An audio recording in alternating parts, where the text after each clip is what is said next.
Good morning, folks. Well, I finished the false D3A made by Wingnut Wings.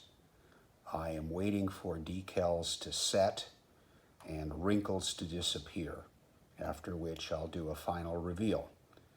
I'm a little bit worried about those decals. It's the first time I've actually had problems with Wingnut Wings decals. So we'll see. Everything was going along swimmingly until a few hours ago. Okay, but I have to decide what is going to be my next build. And I've done now 3 1/32nd scale German aircraft, so really I should be doing an Allied aircraft. Can I turn to my favorite all-time plane of the Great War, the SE-5A? I don't know. I'm not sure I'm ready. I really would like to get a little bit closer to not making dumbass mistakes, although I don't consider the decals really to be my mistake. But there are a few others on the faults that I could have avoided. Those will be explained later. So maybe I better wait. I would really hate it if I tackled this plane prematurely and then botched it up. Of course, one could make the argument that I've reached my level of incompetence already, and further efforts aren't going to get me much in the way of gains. Okay, so it can't be the SE-5A. Well, another choice would be the Bristol Fighter.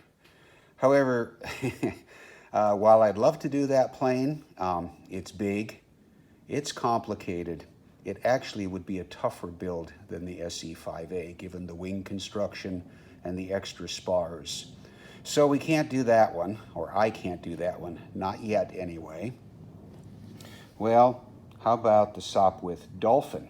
I just recently acquired this, didn't know much about this. Again, although this is a single-seater, it's pretty complex, and besides that, I've already built 2 Sopwith 1/32nd scale planes.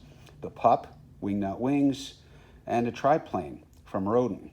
So I can't have a third one being a Sopwith, not yet. For the same reason, can't do William Barker's Snipe. Love to get this plane going at some point, but again, I've got to get some other Allied planes before I do another Sopwith. And don't even get me started about the challenges that an Airco DH2 would bring. This will probably be a long time before this one gets done, at least the aircraft. We'll paint Major Lano Hawker sooner rather than later. Well, I do have some alternatives. French planes, SPAD 13 by Roden, or the Newport 28C1. These have the advantage, both of them, of being a whole lot less expensive, and I can keep practicing without feeling too much remorse if something doesn't go exactly the way I want it to.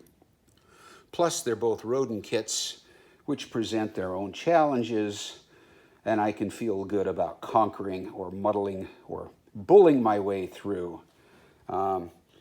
Probably won't be the SPAD 13. The decals I have for it look really, really poor. They're very bright on very thick paper. Of course, I could solve that by getting aftermarket. I'm probably going to go with the Newport 28C1. I think that's the 94th Hat in the Ring. It is the Hat in the Ring squadron. These were the first planes that equipped the squadron before SPAD 13s were available. And this can be done in one of 3 liveries. Douglas Campbell's, there's Eddie Rickenbacker's on the cover, and I forget who the third one is. I've never been particularly adept at that 4-color or 5-color camouflage painting, but I can make it work. So I guess the next one's going to be a French Newport, but flying for the American forces. And then we'll do something nifty, a German plane again. Of course, along the way, there'll be frequent interruptions of figure painting and other things that distract me from the main airplane builds. Thanks for watching, and false D3A rollout coming later, subject to decal cooperation. Bye-bye.